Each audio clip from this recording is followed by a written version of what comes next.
ሰላም ጤና ይስጥልኝ እንደምን ከርማችኋል? ይህ ከዘመድ ሳተላይት ቲቪ የሚተላለፍላችሁ አስተዋይ ሚዲያ ነው።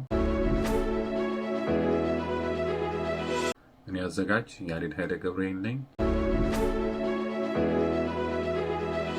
ለዛሬ ይዤላችሁ የምቀርበው ኢትዮጵያ በመጽሐፍ ቅዱስ በሚል አርዕስት ይሆናል። እንግዲህ ኢትዮጵያ በመጽሐፍ ቅዱስ ብዙ ቦታዎች ላይ መነሳቷ የሚታወቅ ነው። ይህም ደግሞ ከሕገ ልቦና ጀምሮ በሕገ ኦሪት እና በሕገ ወንጌል የኢትዮጵያውያን ስም ተነስቷል እና ይህንን ኢትዮጵያውያን የተጠሩበትን ስም ጥቅሶች ወይም ቦታዎች እያነበብን ሁሉንም መሸፈን እንኳን ባንችል ዋና ዋናዎቹን አንስተን እንነጋገራለን ማለት ነው። ስለዚህ በዋናነት ከመጀመሪያው ከመጽሐፍ ቅዱስ ታሪክ እንነሳለን ማለት ነው። ከዛ በፊት ግን ኢትዮጵያውያን በመጽሐፍ ቅዱስ ያላቸው ሚና ቀላል አይደለም።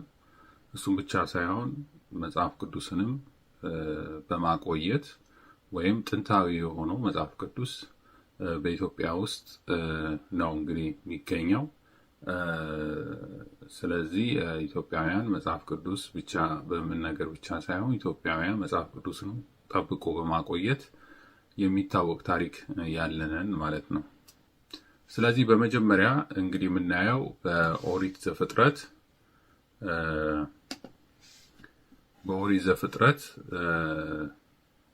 ምዕራፍ 2 ቁጥር 13 ላይ ያለውን ነው። ይሄም የሚለው እንግዲህ የሁለተኛው ወንዝ ስም ጊዮን ነው፣ እርሱም የኢትዮጵያ ምድር ሁሉ ይከባል ይላል። እንግዲህ በመጽሐፍ ቅዱስ የመጀመሪያው የሀገር ስም የተጠራው የኢትዮጵያ ስም ነው፣ በመጀመሪያ ጊዜ በመጽሐፍ ቅዱስ ማለት ነው። ይሄም እንግዲህ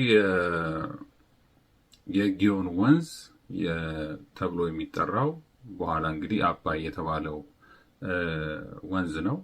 ይህ ወንዝ ከገነት መንጭቶ ኢትዮጵያን ዞሮ ይፈሳል ይለናል። እንግዲህ በዚህ በገነት ከተነሱ ወይም ከገነት ከሚመነጩ ከተባሉ ሌሎች 3 ወንዞች አሉ። በአሁን ሰዓት እንግዲህ ጤግሮስ፣ ኤፍራጥስ የሚባሉት ዋናዎቹ ሲሆኑ እነዚህ እንግዲህ ወንዞች የሚገኙት ወደ ሚድል ኢስት አካባቢ። እነዚህ ወንዞች እንግዲህ በሚድል ኢስት አካባቢ የሚገኙ ወንዞች ናቸው። አባይ ደግሞ በኢትዮጵያ የሚገኝ ነው ማለት ነው በአሁኑ ሰዓት። እና ብዙ ጊዜ በዚህ የተነሳ ወይም እነዚህ ወንዞች ተራርቀው በመቀመጣቸው የተነሳ ብዙዎች አንድ ነገር መቀበል አይፈልጉም። ይሄ ምንድን ነው? እነዚህ ወንዞች ከገነት የሚመነጩ ከሆነ ለምንድን ነው በተለያየ ቦታ ያሉት? እና ደግሞ ለምንድን ነው በተቃራኒም የሚፈሱ ናቸው? አባይን ስናይ ከነሱ በተቃራኒ የሚፈስ ወንዝ ነው እና ለምንድን ነው እንደዚህ ሆነው ብለው ጥያቄ የሚያነሱ አሉ። በዛም የተነሳ ሶስተኛው ወንዝ ወይም ጊዮን የተባለው ወንዝ አባይ አይደለም፣ ሌላ የማይታወቅ ወንዝ ነው ብለው ነው አሁን አንዳንድ ሰዎች ወይም አንዳንድ አጥኞች የሚናገሩት እና መቀበሉ ላይ አይፈልጉም። ይሄ አባይ የሚለውን ከመጽሐፍ ቅዱስ ታሪክ ጋር የተያያዘው በኦሪት ዘፍጥረት ምዕራፍ 2 ቁጥር 13 ላይ የተጠቀሰው ኢትዮጵያ አይደለም ሌላ ቦታ ነው፣ ያ ወንዝ አይታወቅም ብለው ይናገራሉ። ግን ይሄ የሆነበት ዋናው ምክንያት ገነት የት እንደምትገኝ በግልጽ ባለመረዳት ነው። እንግዲህ ይሄ ብዙ ጊዜ ገነት በተለያየ ቦታ ትገኛለች ተብሎ ይነገራል። በኢትዮጵያውያንም ገነት የት እንደምትገኝ የሚጠቅሱ መጽሐፍቶች አሉ፣ በተለያየ ጊዜ በተለያየ ቦታ የተጻፉ እና እንግዲህ አንዳንዶች ገነት በሰማይ አትታይም ለሰዎች፣ ግን በሰማይ ላይ ነው ያለችው የሚሉ አሉ። ሌላው ደግሞ በመጽሐፈ ሄኖክም ወይም በተለያየ ቦታ የተጻፉ ገነት በምድር ውስጠኛው ክፍል እንዳለች እና ብሔረ ሕያዋንም ብሔረ ብፁዓንም በዛ እንደሚኖሩ፣ ለዚህም ደግሞ ሌዋታን እና ቤሄሞስ የሚባሉ 2 እንስሳቶችም በዛ በምድር ውስጥ እንደሚኖሩ ይናገራሉና ስለዚህ ምናልባት እነዚህ ወንዞች በምድር ውስጥ ሆነው ከገነት ሲመነጩ በአንድነት መንጭተው ከዛ በኋላ ወደዚያ ምድር ሲመጡ በተለያየ ቦታ መንጭተው እንደሚፈሱ ይነገራል እንግዲህ እና ይሄ እንግዲህ በጣም ብዙ ሰፊ ነገር ስለሆነ የሌላ ጊዜ የምናነሳው ነው። ዋናው ነገር ጊዮን የተባለው ወንዝ ኢትዮጵያን ዞሮ የሚፈስ ነው። የቀይ ባህር መግቢያ ላይ በዚህ በጅቡቲ በኩል የምናየው ወደ ቀይ ባህር የሚወስደው መንገድ ላይ ራሱ ስሙ ገልፍ ኦፍ ኤደን ነው የሚባለው፣ የገነት መግቢያ ማለት ነው። እና ገነት የት አካባቢ እንዳለች ወይ የገነት መግቢያ የት እንደ አካባቢ ያለች እንደሆነ በታሪክ የሚነገር ወይ መጽሐፈ ሄኖክ ላይ ይላል። እዚህ በካርታ ላይም ተቀምጦ እናያለን። እና ይሄ እንግዲህ በጣም ሰፊ ነገር ስለሆነ ሌላ ጊዜ ብንመጣበት ይሻላል ማለት ነው። የኛን ምልከታ የት ነው ገነት የምትለው እንግዲህ በሰፊው የምናወራበት ይሆናል ማለት ነው። እንግዲህ ይሄንን ካልን የኢትዮጵያ ምድር የመጀመሪያ ጊዜ ኢትዮጵያ ተብሎ የተጠራው በመጽሐፍ ቅዱስ ይህ በዚህ ጥቅስ ላይ ነው ማለት ነው። ይህም ጊዮን ኢትዮጵያን ፈሶ ዞሮ ይፈሳል የሚለው ነው ማለት ነው። እንግዲህ በዛን ጊዜ የኢትዮጵያ ግዛት አሁን ከምናየው ከአሁን ካለንበት ተነስተን እስከ ግብጽ ድረስ ኢትዮጵያን ከቦ ይፈሳል ይለናል መጽሐፍ ቅዱስ። ሌላው እንግዲህ የኢትዮጵያን ስም የምናገኘው በዚህ በኦሪት ዘኍልቍ ላይ ስለ ሙሴ ሚስት የሚያነሳውን ነው። ይሄም ኦሪት ዘኍልቍ ምዕራፍ 12 ቁጥር 1 ላይ ሙሴ ኢትዮጵያዊቷን አግብቷልና ባገባት ኢትዮጵያዊት ምክንያት ማርያምና አሮን በእርሷ ላይ ተናገሩ ይላል። እንግዲህ አግብቷልና የሚለው ቃል ሙሴ አስቀድሞ ኢትዮጵያዊቱን እንዳገባ እንግዲህ ያገባት ኢትዮጵያዊት እንደሆነች የሚያሳይ ነው። ይሄም የሆነው እንግዲህ በኦሪት ዘጸአት ምዕራፍ 2 ቁጥር 21 ላይ ሙሴ ከግብጽ ተሰዶ በወጣ ጊዜ ወደ ሚዲያም ምድር በሄደ ጊዜ የዮቶር ሴት ልጆች ከብቶቻቸውን ውሃ ሊያጠጡ በሄዱበት ጊዜ ከሱ ጋር እንደተገናኙና በዛ የነበሩ እረኞች ውሃ አላስጠጣም ብለው ስለከለከሏቸው እነዛን እረኞችን አባሮ ከዛ በኋላ የዮቶር ልጆች ከብቶቻቸውን ውሃ እንዲጠጡ ያደርግላቸዋል።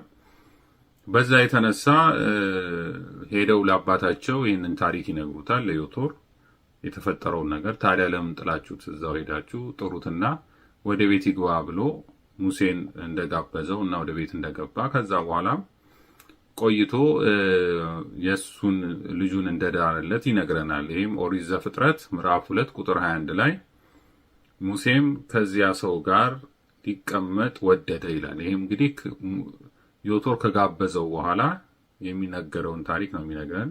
ሙሴም ከዚያ ሰው ጋር ሊቀመጥ ወደደ፣ ልጁንም ሲጳራን ለሙሴ ሚስት ትሆነው ዘንድ ሰጠው፣ ወንድ ልጅም ወለደች። በሌላ ምድር መጻተኛ ነኝ ሲል ስሙንም ጌርሳም ብሎ ጠራው ይለናል መጽሐፍ ቅዱስ። ስለዚህ ሙሴ መቼ ነው ኢትዮጵያዊቱን ያገባ፣ መቼ ነው ሚስት ያገባ ሲል በዚህኛው ኦሪት ዘጸአት ምዕራፍ 2 ቁጥር 21 ላይ ናት። በዛኛው ኦሪት ዘኍልቍ ላይ ግን ሙሴ ኢትዮጵያዊቱን እንዳገባ የሚናገር ነው ማለት ነው። አንዳንድ ሰዎች ሁለተኛ ሚስት እንዳገባ አድርገው ይናገራሉ። ግን መጽሐፍ ቅዱስ ስለዚህ ምንም የሚለው ነገር የለም። አንድ ሚስት እንዳገባ የሚናገር ነው። ይህም ሙሴ ወደ ግብፃውያን ወደ ግብፅ እስራኤላውያንን ከባርነት ለማውጣት ወደ ግብፅ በሄደበት ጊዜ ሚስቱንና ልጆቹን ጥሎ ነበር የሄደው አማቹ ጋር ማለት ነው፣ የአማቹ ዮቶር ጋር። ከዛ በኋላ እንግዲህ ግብፅ ሄዶ እስራኤላውያንን ነፃ ካወጣ በኋላ ዮቶር ይህንን ሲሰማ ልጆቹን 2 ልጆችንና ሚስቱን ይዞለት እንደሄደ መጽሐፍ ቅዱስ ይነግረናል ማለት ነው። ይህም እንግዲህ ኦሪት ዘጸአት ምዕራፍ 18 ቁጥር 1 ላይ የምድያምም ካህን የሙሴ አማት ዮቶር እግዚአብሔር ለሙሴ እና ለሕዝቡ ለእስራኤል ያደረገውን ሁሉ እግዚአብሔርም እስራኤልን ከግብፅ እንዳወጣ ሰማ ይላል እና በዛው ዘጸአት ላይ ኦሪት ዘጸአት ምዕራፍ 18 ቁጥር 2 ጀምሮ ስናነብ በዚያን ጊዜ የሙሴ አማት ዮቶር መልሷት የነበረውን የሙሴን ሚስት ሲፓራን ሁለትም ልጆቹን ወሰደ።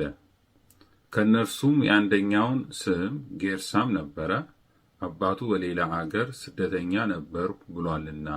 የሁለተኛውም ስም አልዓዛር ነበረ፣ የአባቴ አምላክ ረዳኝ ከፈርዖንም ሰይፍ አዳነኝ ብሏልና ይላል። እንግዲህ የሚያሳየን ዮቶር የእስራኤላውያንን ሙሴ እስራኤላውያንን ከግብፅ እንዳወጣ በሰማ ጊዜ ሁለት ልጆቹን ሙሴ ጥሎት የሄዳቸው እስራኤላውያንን ለማውጣት ሁለቱን ልጆችና ሚስቱን ጥሎ ስለነበረ እነሱን ይዞ ወደ ሙሴ ወዳለበት ሄደ ማለት ነው። ቁጥር 5 ላይ የሙሴ አማት ዮቶርም ከልጆቹና ከሚስቱ ጋር በእግዚአብሔር ተራራ አጠገብ በምድረ በዳ ወደ ሰፈረ ወደ ሙሴም መጣ። ሙሴም እኔ አማትህ ዮቶር ሚስትህም ከእርሷም ጋር ሁለቱ ልጆች መተንልሃል አለው። ሙሴም አማቱን ሊገናኝ ወጣ፣ ሰገደም፣ ሳመውም። እርስ በርሳቸውም ደህንነታቸውን ተጠያየቁ፣ ወደ ድንኳንም ገቡ ይላል። እንግዲህ መጽሐፍ ቅዱስ ላይ እንደሚለን ሙሴ ለዮቶር ሰገደለት ይላል። እንግዲህ ምን ያክል ዮቶር የበለጠ ክብር እንዳለው የሚያሳይ ነው እዚህ ጋር። እሱም ብቻ አይደለም፣ ከተገናኙም በኋላ ዮቶር እግዚአብሔርን አመስግኖ መስዋዕት እንዳቀረበ፣ ምክንያቱም ዮቶር ካህን ነው። ካህን እንደሆነ እዚሁ መጽሐፍ ላይ ይነግረናል። የምድያም ካህን ነው። እንግዲህ ባለፈው እንዳየነው ክህነቱን ከየት አመጣው? ከሱ በፊት በመጽሐፍ ቅዱስ ካህን ተብሎ የተጠራው መልከ ጸዲቅ ነው። ስለዚህ የመልከ ጸዲቅ ኢትዮጵያውያን የመልከ ጸዲቅ ዝርያዎች ናቸው። የመልከ ጸዲቅ ልጆች ነን የምንለውም ለዛ ነው። ምክንያቱም ዮቶር ካህን ከሆነ መልከ ጸዲቅ ካህን ከሆነ ክህነቱን ሊያመጣው የሚችለው ከመልከ ጸዲቅ ነው ማለት ነው።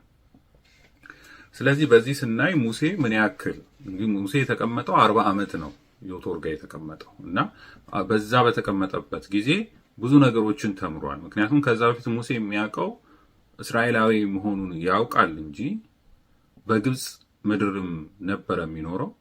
በድርቅ ምጽም ከፈርዖን ጋር ይኖር ስለነበረ ስለ እምነቱ ብዙ የሚያውቀው ነገር አልነበረም። እሱ ብቻ አይደለም፣ ሁሉም እስራኤላውያን የሚያውቁት ነገር አለ። ለዛውም ከግብፅ የጣዖት አምልኮ ሁሉ ለምደው ነበረ። ጣዖት አምልኮ ግን እስራኤላዊ መሆናቸውን ያውቃሉ፣ በስደት እንደመጡ ያውቃሉ። ግን ከእስራኤላውያን ግን ብዙ የተማሩት ነገር ነበር ጣዖት አምልኮ እና ሙሴም እንደዛ ነበር። ከዛ በኋላ ስለ እግዚአብሔር የተማረው በዮቶር አማካኝነት ነው። ስለ እግዚአብሔር ምንነት የተማረው ስለ ፍጥረትም የተማረው ከሱ እንደሆነ ይነገራል። ምናልባት ወደፊት ሌሎች መጽሐፎችም ወጥተው ይሆናል። እንግዲህ በእስራኤል ውስጥ ተገኙ ከሚባሉ መጽሐፎች አንዱ መጽሐፈ መልከጸዲቅ የሚባለው እና መጽሐፈ መልከጸዲቅ ኦሪት ዘፍጥረትን በደንብ ነው የሚተነትነው። እንዴት ለዛውም ከመላእክት ጋር እንዴት እንደሆነ፣ እንዴት ሳጥናኤል እንዴት እንደተጣለ፣ ከዛ በኋላ ስለ አዳም ስለተለያዩ ነገሮች የሚናገር መጽሐፍ ነው እና ሙሴ ከጻፈው መጽሐፍ ከዛ ስለ ስነ ፍጥረት ሲጽፍ ከዮቶር ተምሮት ከዮቶር ተነግሮት መሆን አለበት ማለት ነው። የዮቶር ተማሪ መሆኑን ደግሞ የሚያሳየው በዚሁ መጽሐፍ ላይ ሙሴ ህዝቡን በሚመራበት ጊዜ እንግዲህ ከዛ በፊት ህዝብን የመምራት እውቀት አልነበረውም እና ያንን እውቀት ያሳየው ዮቶር እንደሆነ መጽሐፍ ቅዱስ ላይ በዚሁ ምዕራፍ 18 ላይ ይነግረናል።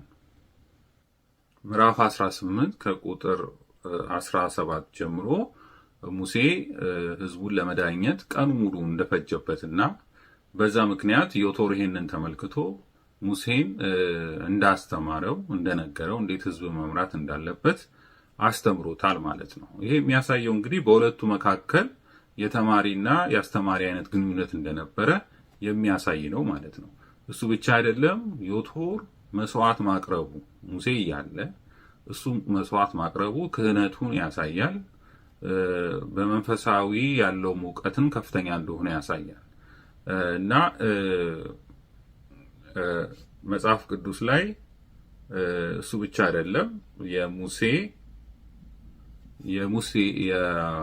የሙሴ አማች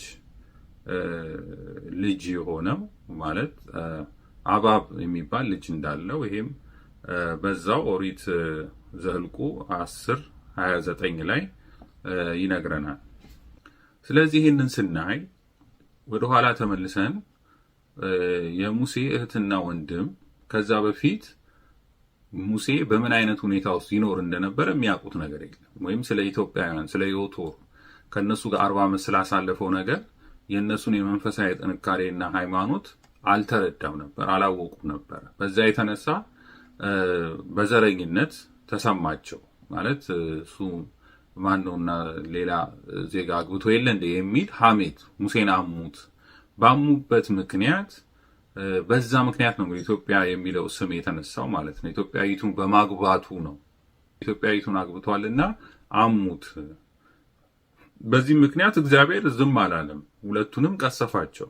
በተለይ ማርያምን ሙሉ ለሙሉ በለምጽ ነው የመታት። ከዛ በኋላ ሙሴ ለምኖላቸው ነው ጸሎት አድርጎላቸው ባሪያዬን ሙሴን እንዴት ታሙታላችሁ ብሎ እግዚአብሔር እንደተቆጣ እነሱም የሰሩት ስራ ደግሞ ትክክል እንዳልነበረ አምነው የተቀበሉት ማለት ነው።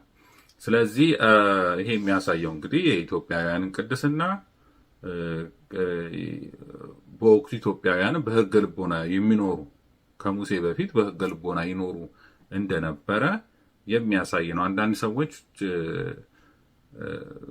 የመልከ ጸዲቅን ነገር ይረሱትና በእስራኤል ብቻ ወይም በአብርሃም ብቻ ያለውን ነገር ይዘው ይሄዳሉ እና በመጽሐፍ ቅዱስ ላይ ሁለት ህዝቦች እግዚአብሔርን የሚያምኑ ህዝቦች እንደነበሩ ነው የሚነገረው። አንድ ኢትዮጵያውያን፣ ሌላው እስራኤላውያን። ይህን እንግዲህ በሌላው ጥቅስ ላይ እናገኛለን ማለት ነው። ከዛ በኋላ እንግዲህ የኢትዮጵያውያን ስም የተነሳው ሁለተኛ ነገሥት ምዕራፍ 19 ቁጥር 9 ላይ እንዲህ ይላል። የኢትዮጵያው ንጉሥ ቲርሃቅ ሊወጋህ መጥቷል የሚል ወሬ በሰማ ጊዜ ደግሞ ወደ ሕዝቅያስ መልእክተኛ ላከ ይለናል። ይሄ እንግዲህ በዚህ ምዕራፍ ላይ የምናየው ዋናው ማንሳት የፈለግነው ኢትዮጵያዊ ንጉሥ ቲርሃቅ የሚባል ከግብፅ ተነስቶ ወደ እስራኤል እንደመጣ የሚያሳይ ነው እና ከዚህ በፊትም እንዳነሳ ነው እንግዲህ በኢትዮጵያን በአርኪኦሎጂስትም ጥናት በታሪክም የምናየው ነገር ኢትዮጵያውያን የግብፅ ውስጥ ይገዙ የነበሩ ነገስታት ኢትዮጵያውያን እንደነበሩ የሚያሳይ ነው። ግብፅ ሲባል እንግዲህ ሁል ጊዜ በአንድ ሀገር ላይ አንድ ንጉስ አይኖርም። የተለያዩ ንጉሶች አሉ፣ ግን የነሱ ንጉሰ ነገስት አለ።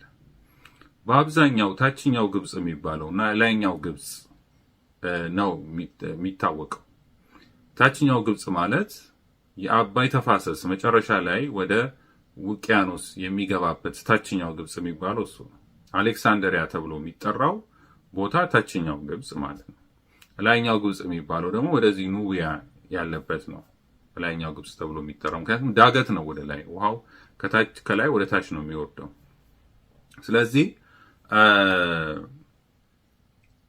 እነዛ ነገስታቶች አንዳንድ ጊዜ ለየራሳቸው ለንጉሰ ነገስት ሳይገብሩ ይቀራሉ። አንዳንዴ የታችኛው ጋር ንጉሰ ነገስት ሊሆን ይችላል ኃይል ሲያገኝ፣ ወይም አንዳንዴ ላይኛው ጋር ኃይል ሲያገኝ ንጉሰ ነገስት ይሆናል። በአብዛኛው ግን የንጉሰ ነገስቱ መቀመጫ ኑቢያ አካባቢ የነበረ ነው። የኑቢያው ንጉስ ነው።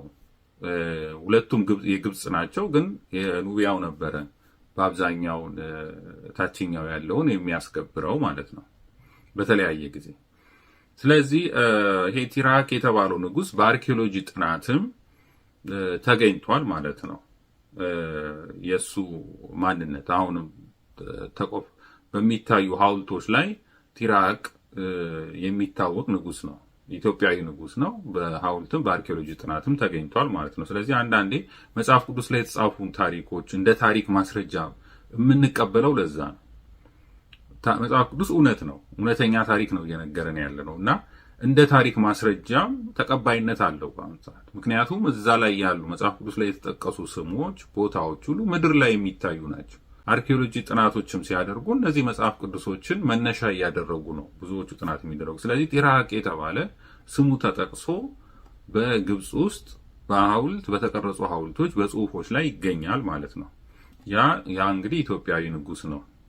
ኢትዮጵያውያን ግብፅን ይገዙ እንደነበረ የሚያሳይ አንድ ማስረጃ ነው። አንዳንዶቹ ለዚህ ነው በመጽሐፍ ቅዱስ ላይ ኩሽ ነው መባል ያለበት፣ ሱዳን ነው መባል ያለበት የሚሉት ለዛ ነው። ይሄ ኢትዮጵያ የሚባለውን ስም በፍጹም ቅኝ ገዢዎች አይፈልጉትም። ምክንያቱም በብዙ ቦታ የተጠቀሰ ስለሆነ ታሪኩ በብዙ ቦታ፣ ለዛም የተነሳው ታሪኩ ደግሞ በአብዛኛው በበጎ ስለሆነ፣ ስለዚህ ያ ደግሞ ለኢትዮጵያውያን የሚፈጥረው ነገር ቀላል አይደለም። ስለዚህ ያ እንዳይታወቅ ነው በአብዛኛው የተፈለገ ያለው። እንግዲህ ሌላው ስንሄድ መጽሐፈ ኢዮብ ላይ የተጠቀሰው ነው። መጽሐፈ ኢዮብ ምዕራፍ 28 ቁጥር 19 ላይ ያለውን ነው። ይሄም የጥበብ ዋጋ ከቀይ ዕንቁ ይልቅ ይበልጣል፣ የኢትዮጵያ ቶጳዝ አይተካከለውም፣ በጥሩም ወርቅ አትገመትም ይላል። እንግዲህ ይሄ ሌላኛው ኢትዮጵያን ስም የተነሳበት ነው። እንግዲህ መጽሐፍ ቅዱስ አስቀድሞ የኢትዮጵያ ቶጳዝ እንዳለ ይታወቃል ማለት ነው። እዛ ላይ ጠቅሶታል። እንግዲህ አሁን በብዛት በኢትዮጵያ ውስጥ ቶጳዝ እየወጣ መሸጥ ተቆፍሮ እየወጣ መሸጥ የተጀመረው አሁን ነው። ግን በመጽሐፍ ቅዱስ ያን የጥንትም ቢሆን ኢትዮጵያ በቶጳዝ ሀብት የምትታወቅ መሆኗን ያሳያል። ያ ቶጳዝ ደግሞ በጣም በወቅቱ ውድ ቶጳዝ እንደነበረ፣ እንደ ዕንቁ እንደ ወርቅ የሚቆጠር እንደነበረ ነው። እንግዲህ ከጥበብ ጋር እንደ ምሳሌ ተደርጎ መጽሐፈ ኢዮብ ላይ ተነስቷል። ሌላኛው እንግዲህ ኢትዮጵያ በመጽሐፍ ቅዱስ የተነገረችበት በመዝሙረ ዳዊት ምዕራፍ 68 ይሆናል። ኢትዮጵያ እጆቿን ወደ እግዚአብሔር ትዘረጋለች የሚለው ነው። ይሄ ቃል እንግዲህ በአብዛኛው ብዙ ሰው የሚያውቀው ነው፣ ብዙ ጊዜ የሚነገር ነው እና ይሄ ግን ቀላል ነገር አይደለም። ኢትዮጵያ እጆቿን ወደ እግዚአብሔር ተብሎ የተነገረው ነገር እንግዲህ መቼ ነው? ኢትዮጵያ ተብላ ከተጠራችበት ጊዜ ጀምሮ ወይም ኢትዮጵያ ተብሎ ሕዝቡ ከታወቀ ጀምሮ እስካሁንም ድረስ በኢትዮጵያ ውስጥ እውነተኛ አምልኮ እግዚአብሔር የሚመለክበት ሀገር ናት ማለት ነው። ስለዚህ ኢትዮጵያ እጆቿን ወደ እግዚአብሔር ትዘረጋለች መቼ? ኢትዮጵያ ከተባለች ጀምሮ፣ ኢትዮጵያ የምትባለው ሀገር ወይ ኢትዮጵያ የሚባለው ሕዝብ ከተፈጠረ ጀምሮ እስካሁንም ድረስ እጆቿን ወደ እግዚአብሔር ዘረጋች ናት ማለት ነው። ኃይሏ እግዚአብሔር ነው ማለት ነው በሌላ ትርጉም። ምክንያቱም እጅ መዘርጋት እጅ የኃይል ምልክት ነው። ኢትዮጵያ ኃይሏ እግዚአብሔር ነው። ስለዚህ እስካሁንም ድረስ ኢትዮጵያ በጠላት ሳትደፈር የቆየችበት እስካሁንም የጠበቀበት ኃይል የሆናት እግዚአብሔር ነው የሚል ትርጉም ይሰጠናል ማለት ነው። ሌላው ማሳያ ኢትዮጵያውያን ሃይማኖተኞች እንደሆኑ ነው። ምክንያቱም እጅ መዘርጋት በጥንት ጊዜ ሃይማኖት ምልክት ነው። እጅ መዘርጋት ማለት ሀ ማለት ነው። የሀ ምልክት ይሰጠናል። እጃችን ስንዘረጋ ወደ ላይ የሀ ምልክት፣ ሀ ማለት ሃይማኖት ነው። ከጥንትም ይሄንን እንደ ፊደሉን እንደ ምልክት ይጠቀሙበት ነበር። ሀ የሚለውን ሀ ከተባለ ወይ በግብፅ ሐውልቶች ላይ ወይም ድንጋዮች ላይ ስናገኝ እነዚህ የሀ እጅ ሁለት የተዘረጉ ምልክት እናሳያለን። ስለዚህ ያ ትርጉም ሃይማኖት የሚለውን ትርጉም ይሰጣል ማለት ነው። ስለዚህ እጅ መዘርጋት ሃይማኖተኝነትን ያሳያል። ሁለተኛ ደግሞ ኃይልን የሚያሳይ ነው። ምክንያቱም አንድ ሰው በቁጥጥር ሲውል መጀመሪያ የሚታሰረው እጁ ነው። ስለዚህ እጅን መያዝ ማለት አንድ ሰው ኃይሉን ማሳጣት ማለት ነው። ስለዚህ ኢትዮጵያ እጆቿን ወደ እግዚአብሔር ትዘረጋለች ማለት ኢትዮጵያ ኃይሏ እግዚአብሔር ነው የሚለው ትርጉም ይሰጠናል እና ይሄም እንግዲህ አንደኛው የኢትዮጵያውያን ስም እግዚአብሔርን የሚያመልኩ እግዚአብሔርን ኃይል የሚያደርጉ ህዝቦች እንደሆኑ የሚያሳይ ነው።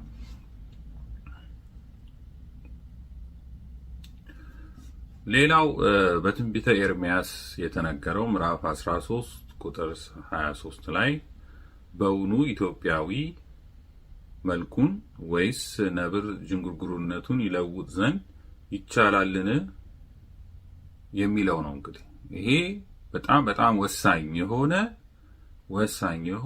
ጥቅስ ነው፣ ወይም ወሳኝ የሆነ ነገር ነው። አንድ ትልቅ ማስረጃ ነው፣ ከዚህ በፊት ስለምናወራቸው ነገሮች ማለት ነው።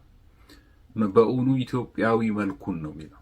ኢትዮጵያዊ የሚባል መልክ አለ፣ ኢትዮጵያዊ የሚባል ዘር አለ። አንደኛው ማስረጃ ነው ይሄ ነው። ምክንያቱም ዘር ማለት አካላዊ ማንነት ነው፣ ወይም ፊዚካል አይደንቲቲ ነው። ሬዝ ማለት ፊዚካል አይደንቲቲ፣ ባዮሎጂካል አይደንቲቲ ነው፣ በባዮሎጂ የሚገኝ ማለት ነው። ቋንቋ በባዮሎጂ አይገኝም። ባህል በባዮሎጂ አይገኝም። ሃይማኖትም በባዮሎጂ አይገኝም። ሰዎች በማመን ነው ሃይማኖትን የሚያገኙት። ቋንቋ ደግሞ ከጊዜ በኋላ በመናገር ነው። ከልጅነታቸው ወጥተው ተነጋግረው በቤተሰቦቻቸው ወይም ከአካባቢው ጋር ያን ቋንቋ ይናገራል። ባህልም እንደዛው ነው። ሀገርም እንደዛው ነው። የቦታ ስም ለምሳሌ ከአንድ ቦታ አንድ ቦታ ሄዶ በዛ ሀገር በሚኖሩበት አካባቢ ሰዎች መጠሪያ ሊያገኙ ይችላሉ። በተወለዱበት ቦታ በዛ በተወለዱበት አካባቢ ማለት ነው። የኢትዮጵያዊ ግን ማንነት በላዩ ላይ ነው ያለው። ኢትዮጵያዊ በመልኩ ይታወቃል፣ በዘሩ ይታወቃል። ስለዚህ ነው እስራኤላዊ ሲባል በነገድ ነው፣ በእስራኤል በመወለዳቸው ነው። በሴም ከሆነ ይሄ እስራኤላዊ ይሄ ነጭ ነው ጥቁር ነው አይባልም። አሁንም እንደዛ ነው እኮ እስራኤላውያን ነን የሚሉት ከተለያየ ቦታ ተሰብስበው በእምነት ነው እስራኤላዊ ነን ብለው የሚሉት። ከኢትዮጵያ የሚሄዱ አሉ፣ ከአውሮፓም ከተለያዩ ቦታ ይመጣሉ። ግን በእምነት ነው አይደል አንድ የሆኑት። እስራኤል ልጅ ነን ብለው ወይም በነገድ እኛ እስራኤላውያን ልጆች ስለሆነን ነው ይሄን እምነት የምንከተለው ነው ብለው የሚሉት አይደል እንጂ በዘር አይታወቅም። ኢትዮጵያዊ ግን በዘርም በነገድም ነው፣ በመልኩ ይታወቃል። ስለዚህ በመልኩ ደግሞ አንድ ዛሬ ኢትዮጵያ ተብላ የምትጠራ ሀገር ብቻ ግሬት ኢትዮጵያን የሚባለው ወይም ትልቁ ኢትዮጵያ የሚባለው ከኢትዮጵያውያን በሚገኙ በኢትዮጵያዊ ዝርያ ያላቸው ከአንድ እናት ከአንድ አባት ተወልደው ሶስት አይነት መልክ ያለው የተለያየ መልክ ያለው እንደዚህ አይነት ዝርያ የለም በዓለም ላይ። ሌሎቹ ለምሳሌ ሌሎቹ በቅርጽ ይለያያሉ እንጂ በመልካቸው አንድ ናቸው። ነጭ ነጭም ነው የሚወልደው፣ ሙሉ ጥቁርም ሆኖ ሙሉ ጥቁር ነው የሚወልደው ሁሉም ልጆቹ ማለት ነው። ኢትዮጵያዊ ግን ከአንድ አባት ከአንድ እናት ተወልዶ የተለያየ መልክ ያለው ማለት ነው። መሰረቱን ብራውን ወይም ቡኒ ቀለም አድርጎ ከዛ በኋላ ግን የተለያየ ወይም ጠይም መልክ አድርጎ ከዛ በኋላ የጥቁር መልክ የሚይዝ አለ። ከዛ በኋላ ደግሞ የሚቀላም አለ። እንደዛ የተለያየ አይነት መልክ ያለው ማለት ነው። ስለዚህ ይሄ ዝርያ ኢትዮጵያዊ በመልኩ የትም ቦታ ቢሄድ ከኢትዮጵያ ተነስቶ አውስትራሊያ ቢሄድ መልኩ አይቀየርም። ከኢትዮጵያ ተነስቶ ህንድ ቢሄድ መልኩ አይቀየርም፣ ይታወቃል። ሰዎች ሲያዩት ሁሉ አንተ ኢትዮጵያዊ ነህ ብለው ይጠይቃሉ። ሰዎቹ ግራ ይጋባሉ። አንዳንዶቹ እንዴ ኢትዮጵያዊ መሆናችን እንዴት ይታወቃል ይላሉ። በጂኦግራፊ አይደለማ፣ በቦታ የሚወሰንም አይደለም፣ እላያችን ላይ ነው ያለው የኢትዮጵያዊ መልካችን። ስለዚህ የትም ስንሆን ይታወቃል። በርቀትም ቢሆን ኢትዮጵያዊ መሆኑ ይታወቃል። ስለዚህ ኢትዮጵያዊ መልኩን ያለው አካላዊ ማንነቱን አንዳንዶቹ በትርጓሜ ብለው ያን ነገር ወደ ሌላ ሊወስዱት ይፈልጋሉ። ኢትዮጵያዊ መልኩን የተባለ ሃይማኖት ነው ይላሉ። ሃይማኖቱን ቀይሯል።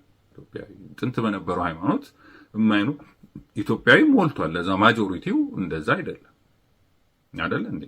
በህገ ልቦና፣ በህገ ኦሪት፣ በህገ ወንጌል የሚኖር የነበረ ህዝብ ነው በክርስትና።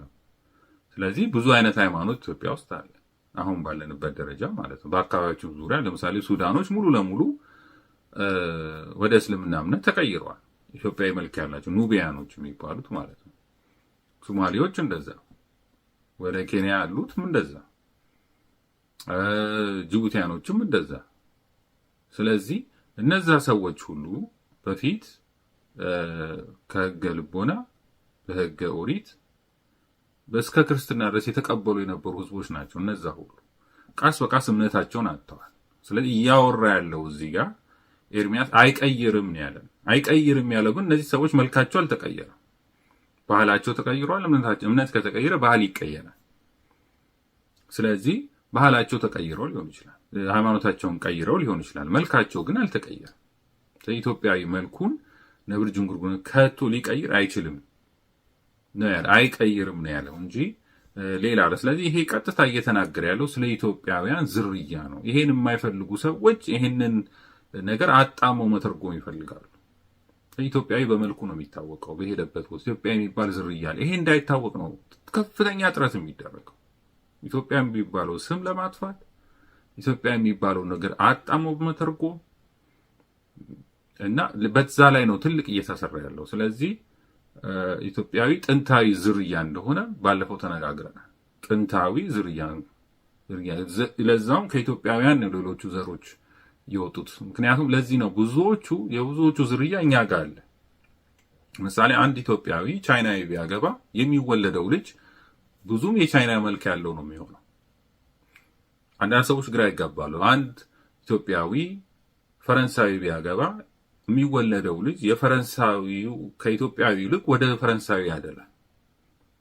አንድ ኢትዮጵያዊ ናይጄሪያዊ ቢያገባ የሚወለደው ልጅ ወደ ናይጄሪያ መልክ ያደላል፣ ወደ ኢትዮጵያ ያደላል። ለምን እንደዛ ሆነ? አንዳንዶቹ ይመስላቸው የኢትዮጵያ ዝርያ ዊክ ነው ደካማ ስለሆነ ይላል። አይደለም፣ አለ የናይጄሪያው ዝርያ እኛ ውስጥ አለ። ስለዚህ አፍንጫ ከፈለገ ከአፍንጫው ከዚህ ይወሰዳል ማለት አዲስ ነገር አይፈጠርም፣ አለ ዝርያው። ቻይናው ቢሆን የቻይናው ዝርያ በውስጣችን አለ። ይሄ ራሳችሁ ዲኤንኤ እናርጋችሁ ወስዳችሁ ማየት ትችላላችሁ። ሁላችሁንም ምናልባት ሊገርማችሁ ይችላል። የሬድ ኢንዲያን ዝርያ አለ ኢትዮጵያ ውስጥ በውስጡ አለ። ኮዱ ቁጥሩ ዝርያ ሲባል ውስጣችን አለ። ስለዚህ ያን ነው የምንሰጠው ማለት ነው። ስለዚህ ጣሊያናዊም ቢሆን ፈረንሳዊም ጀርመናዊም ቢሆን ዝርያው አለ። የጂን ባንክ ነን ራሳችን ማለት ነው። ኦሪጂናል የሚያስብለውም ያ ነው። ስለዚህ የነሱ ነው የሚያደላው። ለምን ያደላል? አለ ዝርያው እኛ ውስጥ ማለት ነው።